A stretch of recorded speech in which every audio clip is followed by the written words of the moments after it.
Hey everyone, welcome back to my channel of doctor Sakshi Barnwal. बच्चों, हम chapter कर रहे हैं डाइजेशन एंड एब्जॉर्प्शन। उसमें हमने अभी तक डाइजेशन शुरू कर दिया है पढ़ना, जिसमें हमने देखा है कि माउथ में क्या डाइजेशन होती है, फिर स्टमक में क्या डाइजेस्टिव जूसेस निकलते हैं, जिसकी वजह से स्टमक में बहुत सारे मैक्रोमोलिक्यूल्स को तोड़ा जाता है छोटे छोटे मॉलिक्यूल्स में, और वैसे करते करते खाना अब आगे की तरफ बढ़ता है, यानी कि अब आएगा हमारे इंटेस्टाइन में। और अब हम पढ़ने वाले हैं कि इंटेस्टाइन में कैसे डाइजेशन होता है। तो चलिए let's get started. Let me introduce myself, जो लोग मुझे नहीं जानते। मेरा नाम है doctor Sakshi Barnwal and I am a BDS gold medalist from MS Ramaiya dental college.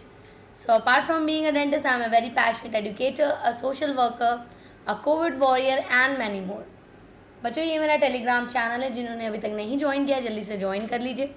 यहाँ पे आपको सारे notes, PDF, handwritten notes, everything you will get. इसके अलावा आप यहाँ पे डिस्कशन कर सकते हैं, अपनी क्वेरीज पूछ सकते हैं, और साथ साथ आपको यहाँ पे क्विजेस मिलते हैं, सारी लेटेस्ट अपडेट्स मिलती है, everything you will get through this channel. Okay, तो अभी तक सब्सक्राइब नहीं किया है मेरा यूट्यूब चैनल, जल्दी से सब्सक्राइब कर दीजिए और टेलीग्राम ज्वाइन कर लीजिए। इसका लिंक नीचे डिस्क्रिप्शन बॉक्स में भी दिया हुआ है, साथ में मेरा इंस्टाग्राम लिंक भी है, from where you can connect with मी।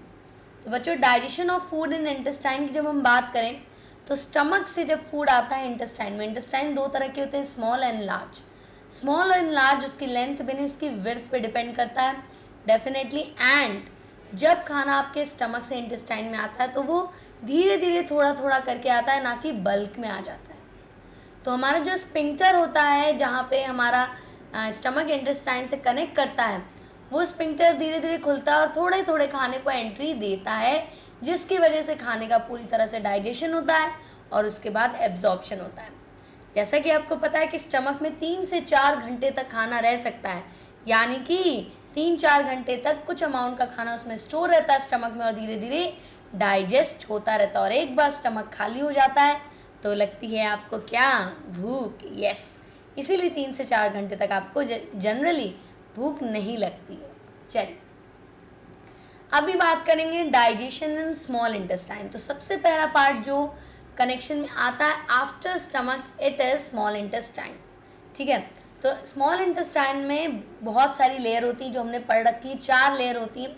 उसमें सबसे सारी लेयर्स बहुत इंपॉर्टेंट है, लेकिन अभी हम बात करें मस्कुलरिस लेयर की, जो कि स्मॉल इंटेस्टाइन में भी मूवमेंट कराता है, जिसकी वजह से जो काइम हमारे इंटेस्टाइन में अब आया है वो मिक्स होता है और अच्छी तरीके से, और उसी की वजह से, उसी मूवमेंट के कारण इंटेस्टाइन से बहुत सारे सिक्रीशन निकलते हैं। ठीक है, इस सिक्रीशन के कारण फर्दर ब्रेकडाउन ऑफ फूड होता है। ठीक है, तो अभी नेक्स्ट क्या कर रहे हैं हम बात कर रहे हैं ब्रेकडाउन ऑफ फूड की। तो इसके लिए मस्कुलरिस लेयर अपना एक्टिविटी शुरू कर देती है, यानी अपना कॉन्ट्रैक्शन एंड रिलैक्सेशन वाला मूवमेंट शो करने लगती है, जिसकी वजह से बहुत सारा सिक्रीशन भी पोर आउट होता है और साथ के साथ फूड में मिक्सिंग भी बहुत अच्छे तरीके से होने लगती हैं। These contractions of muscles in small intestine allow further churning and kneading of the chyme। तो ये जो काइम अब आया आपके इंटेस्टाइन में, उसको फर्दर ये नीड करता है।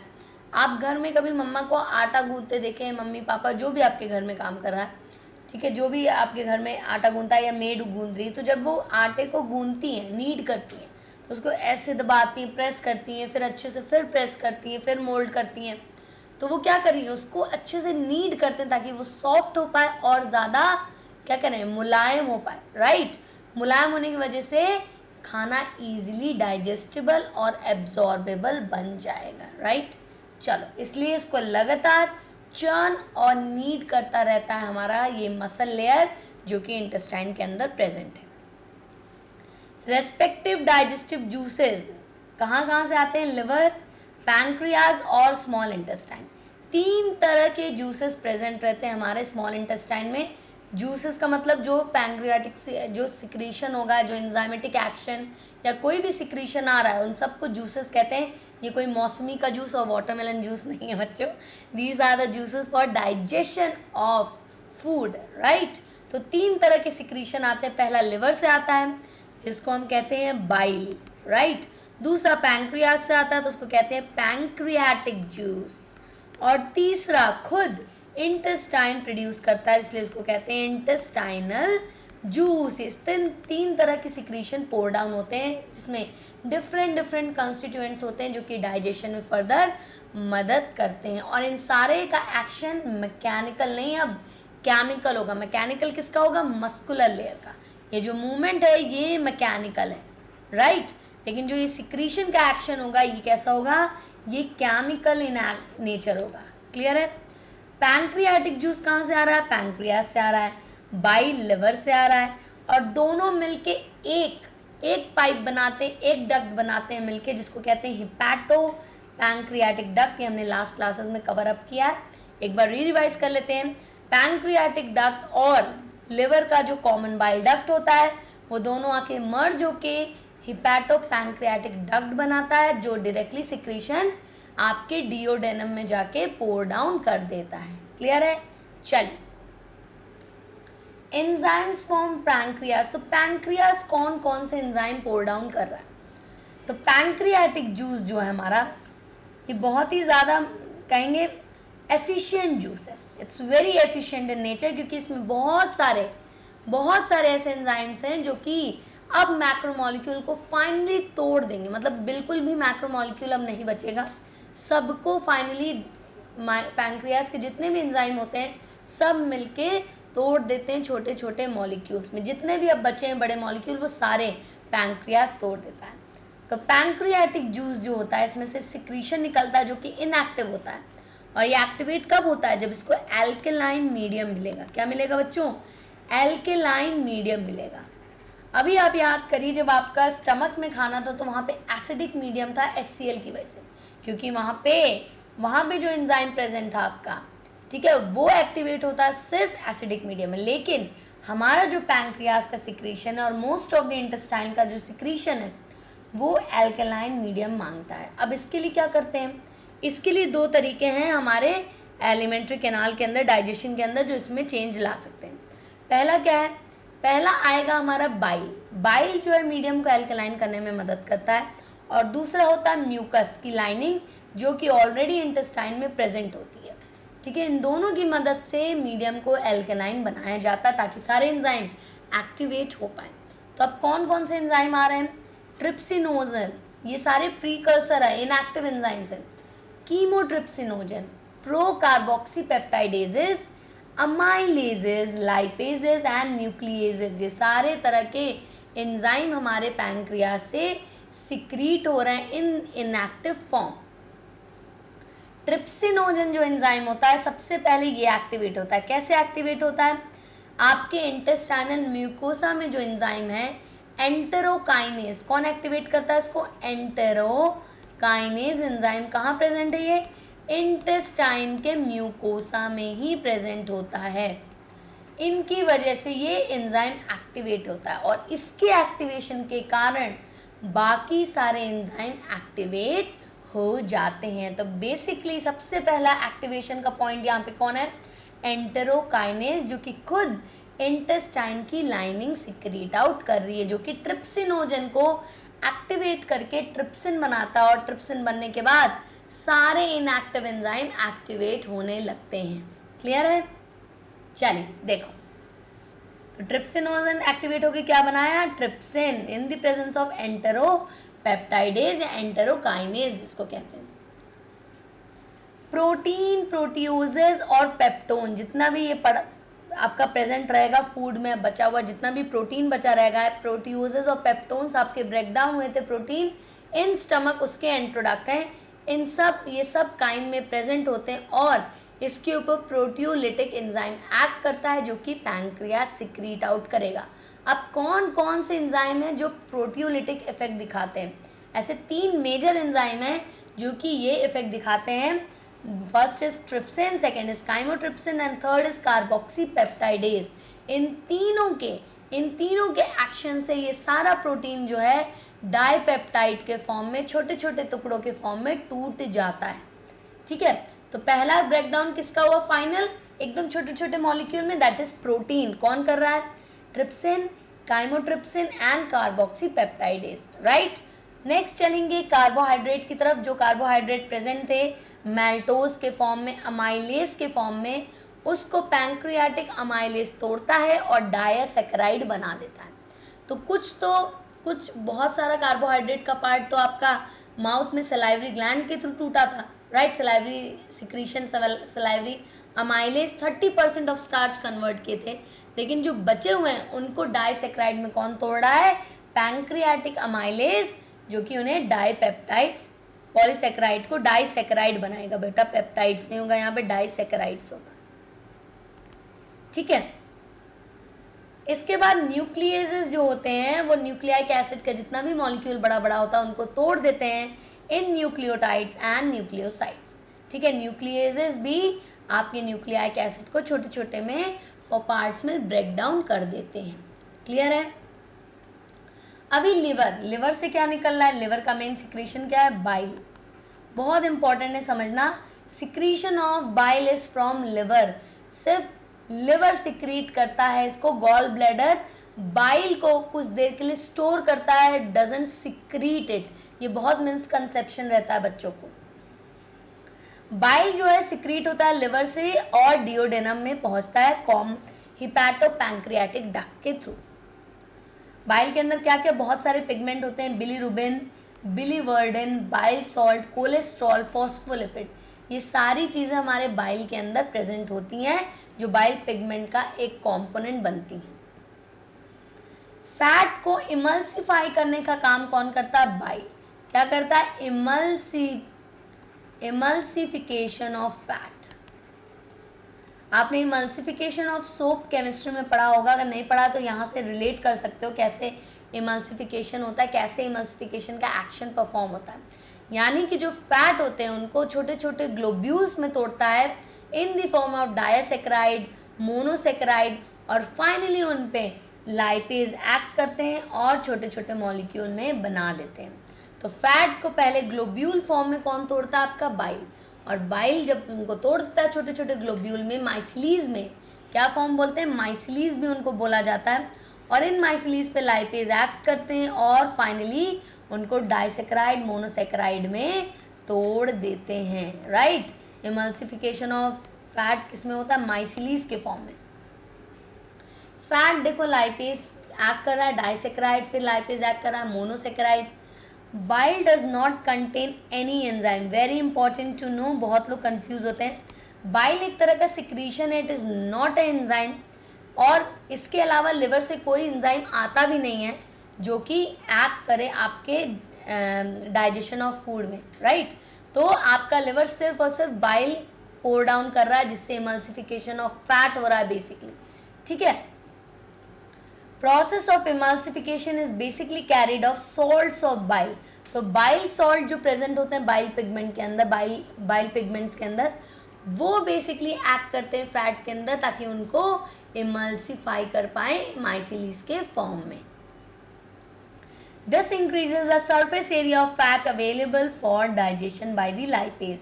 तो बेसिकली क्या होता है? इमल्सिफिकेशन से क्या हो रहा है? सरफेस एरिया बढ़ जा रही है। पहले कोई चीज़ बड़े से फॉर्म में थी, अगर उसको छोटे छोटे टुकड़े में कर दें तो सबका सरफेस एरिया बढ़ जाएगा और उस पर चीज़ें ईजिली एक्ट कर सकती हैं, क्लियर है। चलिए ऐसा छोटा सा एग्जाम्पल समझिए, अगर एक बड़ा सा आइस क्यूब ले लो और उसको रख दो, ठीक है, पानी में, वो धीरे धीरे गलेगा। लेकिन अगर उसी आइस को छोटे छोटे पार्ट में रख दो तो वो जल्दी गलता है। क्यों? क्योंकि अब सरफेस एरिया बढ़ गया उन पे एक्ट करने का और वो ज़्यादा जल्दी गलने लगे हैं, राइट। चलिए एंजाइम्स फ्रॉम इंटेस्टाइन। अभी हमारे पैंक्रियास से क्या क्या एंजाइम आए वो बात कर लिया। लिवर क्या सिक्रीट कर रहा है? बाइल, उसके बारे में बात कर लिया। अब बात करेंगे इंटेस्टाइनल जूस के बारे में, जो कि इंटेस्टाइन खुद पोर डाउन कर रहा है। तो इंटेस्टाइन की जो म्यूकोसा होती है उसमें गॉबलेट सेल होते हैं जो कि क्या करते हैं? ये गॉबलेट सेल म्यूकस का सिक्रीशन करते हैं। म्यूकस की लाइनिंग प्रेजेंट होला पूरे एलिमेंट्री कैनाल में, बहुत इंपॉर्टेंट है ताकि वो एपिथेलियम को हमेशा प्रोटेक्टेड रखे। Secretion of brush border of cells of mucosa together with goblet cell forms the intestinal juice. तो गॉबलेट सेल के साथ साथ जो म्यूकोसा में और भी ब्रश बॉर्डर सेल प्रेजेंट होते हैं, ठीक है, उनका जो सिक्रीशन होता है, सब चीज़ मिला के बनता है इंटेस्टाइनल जूस। और इंटेस्टाइनल जूस का दूसरा नाम क्या है? सकस एंटेरिकस। क्या? सकस एंटर, बहुत लोग अलग अलग नाम से बुलाते हैं इसको, ठीक है, तो ये आपका एक नाम आता है। वैसे इंटेस्टाइनल जूस ही नहीं तो स्यूकस एंट्रिकस के नाम से भी जाना जाता है इनको। तो इनमें कौन कौन से एंजाइम होते हैं? इनमें भी बहुत सारे एंजाइम प्रेजेंट होते हैं हमारे इंटेस्टाइनल जूस में। पहला है डाइसेक्राइड। अच्छा, अभी ध्यान से एक चीज़ सुनना, यहाँ पे जितने भी एंजाइम्स प्रेजेंट होते हैं ना, वो जो पैंक्रियाज एंजाइम, पैंक्रियाज की तरफ से एंजाइम का सिक्रीशन होता है, वो चीज़ों को जब छोटा छोटा तोड़ देते हैं, उन पे एक्ट करते हैं हमारे इंटेस्टाइनल एंजाइम, जो उनको फर्दर ब्रेक डाउन करने में मदद करते हैं, एकदम सिंप्लीफाई, एकदम सिंपल कंपोनेंट में उनको तोड़ देते हैं। तो इनमें क्या क्या है? डाइसेक्राइड, जो कि डाइसेक्राइड जैसे माल्टेज, जो माल्टोज को फर्दर ब्रेक डाउन कर देता है इन सिंपल शुगर्स। ऐसे डाईपेप्टाइडेजेस, जो पेप्टाइडेजेस को तोड़ देगा, डाईपेप्टाइड को तोड़ता है इन सिंपल अमीनो एसिड। ऐसे ही लाइपेजेस सिंपल आपके फैट्स को तोड़ता है एकदम सिंपल फॉर्म में। न्यूक्लियोसाइडेजेस, जो न्यूक्लियोसाइड को अब तोड़ेगा, न्यूक्लियाइक एसिड तो न्यूक्लियोटाइड में टूटा, फिर न्यूक्लियोसाइड में टूटा, अब इस पे न्यूक्लियोसाइडेजेस ऐड करेगा जिसको फर्दर ब्रेक डाउन करेगा। तो समझ रहे, जितना भी अब चीज़ें टूटी थी पैंक्रियाटिक एंजाइम के थ्रू, जो छोटे छोटे पार्टिकल्स प्रेजेंट है, उनको फर्दर एकदम सिंपल फॉर्म में तोड़ने का काम कौन करता है? Intestinal enzyme. इंटेस्टाइनल जूस से जो एंजाइम निकल रहा है। The mucus along with bicarbonate from the pancreas helps in protecting mucosal layer of intestine from the action of acid. अगर किसी तरह का acidic action by chance intestine तक पहुंचता भी है, तो ये जो म्यूकस की लाइनिंग प्रेजेंट होती है वो उसको प्रोटेक्ट कर लेती है। और आपके इंटेस्टाइन में पीएच बेसिक हो जाता है, बेसिकली अल्कलाइन हो जाता है, 7.8 पीएच हो जाता है। एंजाइमेटिक एक्टिविटीज़ तभी पॉसिबल, और ये किसकी वजह से हो रहा है? मेनली बाइल की वजह से हो रहा है, और साथ साथ म्यूकोसल लेयर की वजह से होता है, जो कि ब्रूनर्स ग्लैंड सिक्रीट करते हैं। कौन सिक्रीट करता है? Brunner's gland. क्लियर है? चलिए, all the enzymes of Succus entericus acts on the end product of partially digested carbohydrate and other substrate। तो फाइनली क्या बोला? जो हमारा इंटेस्टाइनल जूस है वो एंड प्रोडक्ट पे एक्ट करता है, जो कि फर्दर सिर्फ चीज़ों को और ज़्यादा सिंप्लीफाई कर देते हैं और ज़्यादा बेसिक स्ट्रक्चर बना देते हैं, सबसे सिंप्लीफाइड स्ट्रक्चर उसको दे देते हैं। उस समय एक्ट करता है आपका इंटेस्टाइनल एंजाइम्स। क्लियर है? चलिए, तो क्या क्या है हमारे इंटेस्टाइनल जूस में? हमारे इंटेस्टाइनल जूस में डिफरेंट हार्मोन्स हैं जो कि क्या कर रहे हैं, देखिए इसमें क्या क्या है आपके? डाइपेप्टाइडेजेस, डाइपेप्टाइड को तोड़ रहा है अमीनो एसिड में। माल्टोज टूट रहा है माल्टेज से ग्लूकोज के कंपोनेंट्स में, सिंपल शुगर में। लैक्टोज टूट रहा है ग्लूकोज और गैलेक्टोज में लैक्टेज की मदद से। सुक्रोज टूट रहा है ग्लूकोज एंड फ्रक्टोज में bye the help of sucrase. Nucleotide को पहले न्यूक्लियोसाइड में तोड़ा गया और न्यूक्लियोसाइड को फिर शुगर और नाइट्रोजन बेसेस में तोड़ा जा रहा है। और जितने सिंपल आपके लाइपेजेस थे, डाई और मोनोग्लाइसराइड्स, उन पे लाइपेजेस ऐड करके उनका फैटी एसिड और ग्लिसरॉल मॉलिक्यूल को भी सेपरेट आउट कर देता है। यानी कि सारे कंपोनेंट, सारे मैक्रो मॉलिक्यूल अब पूरी तरह से टूट चुके हैं, यानी कि फूड अब आपका डाइजेस्ट हो चुका है। लेकिन ये सारी बातें हमने की स्मॉल इंटेस्टाइन में, अभी तो लार्ज इंटेस्टाइन बाकी है, पिक्चर अभी बाकी है मेरे दोस्त। तो क्या होने वाला है? लार्ज इंटेस्टाइन का बेसिकली काम डाइजेशन होता ही नहीं। लार्ज इंटेस्टाइन का मेजर फंक्शनिंग एब्जॉर्प्शन में होता है, और भी एक दो स्मॉल, ऐसा नहीं कि लार्ज इंटेस्टाइन होना ही नहीं चाहिए, they actually play a very significant role, but हाँ डेफिनेटली डाइजेशन उनमें नहीं हो रहा है। बट डाइजेशन के बाद के जो प्रोसेसेस होते हैं उसमें हमारा लार्ज इंटेस्टाइन बहुत ज़्यादा महत्वपूर्ण है। पहले बात करेंगे एब्जॉर्प्शन जो होता है हमारे, जो हमारा वेस्ट प्रोडक्ट बन गया, जो डाइजेशन होने के बाद वेस्ट बचेगा, वो बेसिकली लार्ज इंटेस्टाइन तक पहुंचता है, और उसमें से जितने भी इम्पोर्टेंट वाटर होंगे, मिनरल्स होंगे, या इम्पोर्टेंट कंपोनेंट जो बॉडी को यूटिलाइज करने में बॉडी उसको यूटिलाइज कर सकती है या बॉडी को नीडेड है, उन सारी चीज़ का एब्जॉर्प्शन कौन करता है? हमारा लार्ज इंटेस्टाइन। तो बेसिकली वाटर, मिनरल और ड्रग्स, बहुत इंपॉर्टेंट जो आपके मेडिसिन होंगे, जो मेडिसिनल यूज़ वाली चीज़ें, उनको एब्जॉर्ब कर लेगा हमारा लार्ज इंटेस्टाइन। इसके अलावा ये म्यूकस सिक्रीट आउट करता है ताकि ये वेस्ट को लुब्रिकेट कर पाए, ताकि वो ईजिली पास कर पाए हमारे एनस के थ्रू। तो उसका लुब्रिकेशन बहुत अच्छे तरीके से यहाँ पे large intestine by the help of their mucus secretion करता है। Lastly but never to forget, E coli bacteria जो है वो हमारे कहाँ मिलता है? इकोलाई बैक्टीरिया हमारे लार्ज इंटेस्टाइन में मिलता है, जो कि अनडाइजेस्टेड फूड को तोड़ता है, फर्दर ब्रेक डाउन करता है हमारे अनडाइजेस्टेड फूड का, उसमें से, ठीक है, उसमें से इम्पोर्टेंट कॉन्स्टिट्यूएंट प्रोड्यूस करता है, जैसे विटामिन B12, B1, B2 के, ये सारे कोलोन में एब्जॉर्ब हो जाते हैं। तो यहाँ पे एक्चुअली आपका कोई सिक्रीशन नहीं, यहाँ पे बैक्टीरिया प्रेजेंट है जो कि उन वेस्ट प्रोडक्ट में से भी जितना इम्पोर्टेंट कंपोनेंट हो सकता है निकाल लेते हैं और वो सारी चीज़ें आपके इंटेस्टाइन के वॉल में एब्जॉर्ब हो जाती हैं। अब जो अनडाइजेस्टेड फूड होगा या वेस्ट फूड बचा होगा, वो फीसेस के फॉर्म में कहाँ? सीकम में एंटर कर जाएगा, इलियोसीकल वॉल के थ्रू। किसके थ्रू? इलियोसीकल वॉल के थ्रू।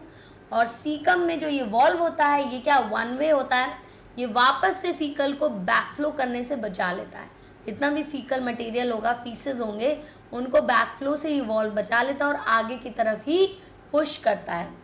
और फाइनली जब आपका सीकम रेक्टम में खुलता है, रेक्टम में कुछ देर के लिए आपका फीसेस स्टोर होता है फॉर टाइम बीइंग, और जैसे ही आपका रेक्टम भी फुल होने लगता है, वैसे यू फील लाइक डिफिकेशन, आपको बार बार इजेशन की आपके अंदर इनवॉलेंट्री एक आपके ब्रेन के थ्रू एक मैसेज जाता है कि you are full, you have to throw it out, and then you feel pain that, फिर आप वॉलेंट्री एनस के थ्रू अपने जितना भी वेस्ट प्रोडक्ट है आउटसाइड सिक्रीट कर सकते हो।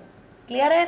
तो ये था हमारा पूरा प्रोसीजर, कैसे हमारे फूड का डाइजेशन शुरू होता है और फाइनली कैसे उसका एब्जॉर्प्शन तक वहाँ आता है, और जो अनडाइजेस्टेड पार्ट होता है वो कैसे thrown out of the body, that is thrown out of the body and from the large intestine and part, that is rectum and finally anus. Clear है? तो इस तरह से हमारा पूरा इंटेस्टाइन किस तरह इन्वॉल्व होता है and plays a very very major role in digestion of our food. Okay, तो आई होप अब आपको डाइजेशन क्लियर होगा।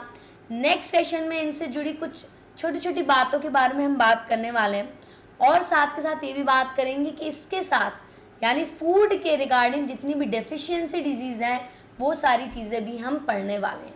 तो बच्चों, अगर अभी तक कोई इतू सा भी डाउट रह गया तो you can ask me easily, मुझसे यहाँ कमेंट में आप पूछ सकते हैं या फिर टेलीग्राम में या इंस्टाग्राम में, जिसका लिंक आपको नीचे डिस्क्रिप्शन बॉक्स में दिया है। और अगर आपको सेक्शन अच्छा लगा है तो जल्दी से लाइक कर दीजिए, अपने फ्रेंड्स के साथ शेयर कर दीजिए, and definitely subscribe the channel अगर अभी तक सब्सक्राइब नहीं किया है, और बेल आइकन ज़रूर दबा दीजिएगा। तो बच्चों, आज का सवाल आपसे ये रहा, the enzyme that catalyse the changing of emulsified oils to fatty acid and glycerol is. तो आपको सही ऑप्शन चुनना है और इसका answer I will be looking in the comment section. देखते कौन सबसे जल्दी और कौन सबसे सही जवाब देता है। ये रहा आज का पहला सवाल। दूसरा सवाल, bile is formed in, bile कहाँ बनता है ये आपको बताना है। ठीक है, ये दोनों PYQ से रिलेटेड क्वेश्चन है, इसलिए मैं आपसे ही पूछी हूँ। दोनों का आंसर मुझसे कमेंट सेक्शन में दीजिएगा। मिलते हैं अब नेक्स्ट क्लास में। Thank you everyone, have a great day. Like, share and subscribe and hit the bell icon. हम अगली बार फिर मिलेंगे एक नए टॉपिक के साथ, बहुत मज़े से पढ़ेंगे और आपको सारी अपडेट्स देते रहेंगे। Thank you everyone, have a great day.